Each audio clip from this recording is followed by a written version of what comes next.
6ই October 1553 সাল। সৈন্য শিবিরের যে তাঁবুতে অটোমান সুলতান সুলেমান থাকতেন তার সামনে এসে উপস্থিত হলেন তার প্রাণাধিক বড় শাহজাদা মুস্তফা।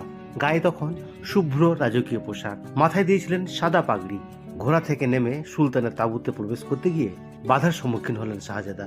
তাকে বলা হলো তার অস্ত্র জমা দিয়ে ভেতরে প্রবেশ করতে। সুলতানের নিরাপত্তা প্রহরীদের কাছে তলোয়ার আর ছোরা জমা দিয়ে তাঁবুর ভেতরে প্রবেশ করলেন শাহজাদা মুস্তফা। ঘটনার দিন সাদা পোশাকই পরেছিলেন শাহজাদা। হয়তো ওই পোশাকই ঠিক করে দিয়েছে কি ঘটতে চলেছে তার সাথে। সুলতান সুলেমান তখন সিংহাসনে একটি তীর হাতে বসেছিলেন। নিয়ম অনুসারে মুস্তফা সুলতানের হাতে চুম্বন করতে গেলেন, কিন্তু হাত সরিয়ে গর্জে উঠে সুলতান বললেন, আরে শয়তান, তোর এখনো আমাকে অভিবাদন করার সাহস হয় কিভাবে?